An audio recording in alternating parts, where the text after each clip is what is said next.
Hi, it's me, Marilyn. Now let's consider that you have one day, but that one day could go in two different directions. So say two different timelines could play out. Now let's consider the first timeline, right? Let's say you sleep so good and you wake up before your alarm and you notice that you're breathing predominantly out of your left side. This is important for later. And you just feel energized. You have time for your meditation, your, light stretching, your breathing, whatever. You make time for your mindfulness practices.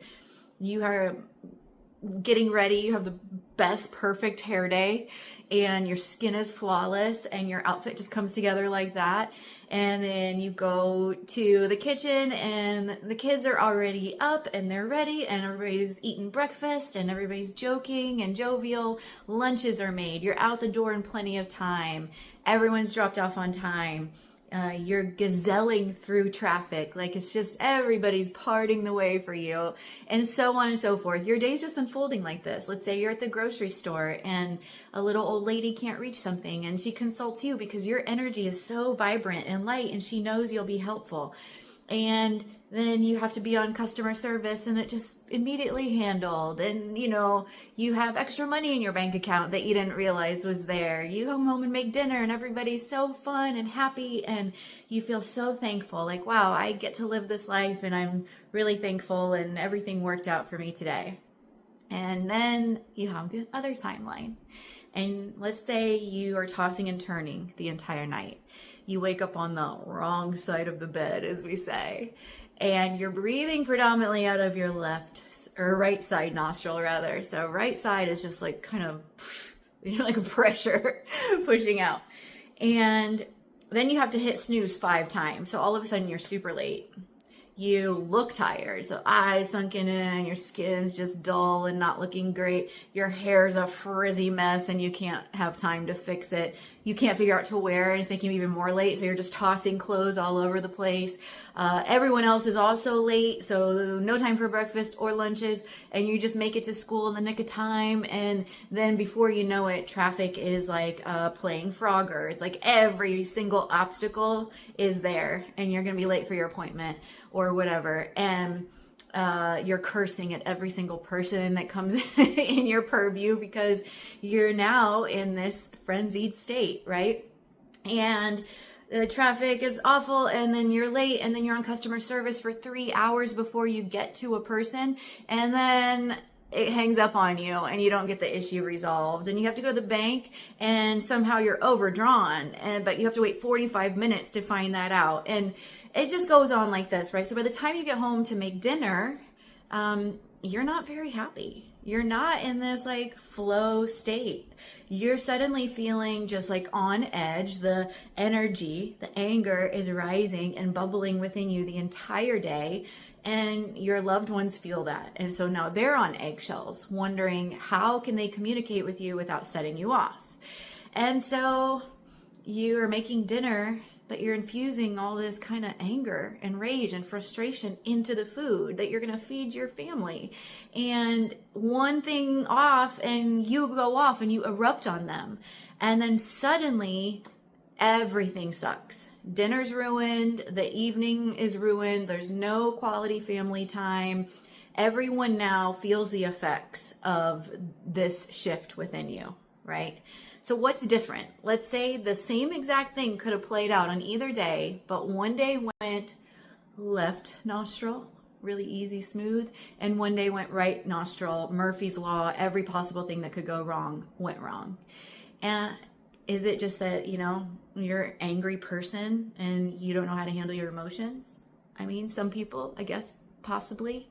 But could there be another explanation? And I say, yes, it could simply be the reversal of the energy pathways within your body.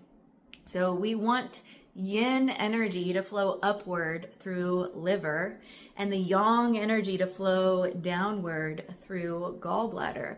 Well, what happens when there's stagnation somewhere and those things are reversed? then all of a sudden that yang energy is rising, and you feel that, like before you're angry or frustrated, you can feel that kind of starting to work up within you. And a lot of times we're really good at, like, we're at work or whatever, and we just kind of stuff it back down, but we're not necessarily redirecting the pattern. But I'm here to tell you that there are ways to redirect the energy before it gets to that point. My teacher once, Master Shastri, said, when you become angry, it's too late. Meaning, yes, we're supposed to have emotions and we're supposed to feel everything that we feel, but anger is a little different. Anger, frustration, all of these things completely zap you out of the present moment, and they're very taxing to the system. Think about the liver. 500 functions in this one organ. So if things are disrupted along the pathway, now it's going to disrupt functions within other organ systems. Your diaphragm is going to get really tight. The gallbladder is going to be also now taxed, and things aren't going to be flowing smoothly down gallbladder. And your respiration is off because your diaphragm is so tense and you can't get a full breath, and it just compounds. So you're taxing your system to a point where now your body has to work really hard to re-regulate itself just into homeostasis, where everything's flowing and functioning normally. And then think about the ripple effect to your family, to your loved ones, to your friends. We've all had people in our lives that have a temper, and we know how uncomfortable that is. Like, it sucks to get the brunt of somebody's temper. Even if they're not directing it at you, you are in the target line and you are going to get that rage, the anger, whatever is coming at you. And then it disrupts everything. It creates this kind of emotional hangover, right? It's hanging over everybody that's involved. Even if you think, I'm just bothering myself. No, it's trickling outward. Unless you're living in a cave by yourself and screaming into the cave walls, you are going to be affecting other people. So that emotional hangover now is affecting you, your body, your emotions, your ability to be present and react intelligently and to the emotions that are rising, and it's affecting the people around you. And I know from my experience, I have a hard time trusting people that have a really uneven temperament. Like, I don't know which direction they're going that day. And so then instead of being my normal, loving, great self, I start to shut down a bit. And then I'm not being my authentic self with that person because I don't want to get the brunt of that, because it feels bad. Like, I feel everything. I'm a sensitive soul. So I don't want to feel somebody else's rage at me because I'm in their, line of target or whatever they call that. So my point is that there is a better way. Instead of getting to that point, can we start to recognize how the energy is flowing through our bodies? If we're breathing really heavily on the right side, that means we are more likely to be a little angry that day. And so what do? We can do alternate nostril breathing. If we're feeling that energy is starting to rise in liver, you can feel it bubbling upward, what can we do? We can spend some time with the liver pathway, especially liver 3. We can hit liver 14. We can do some diaphragm release and release some of that tension and just get back into the body. We can push on gallbladder 21 and direct that energy downward.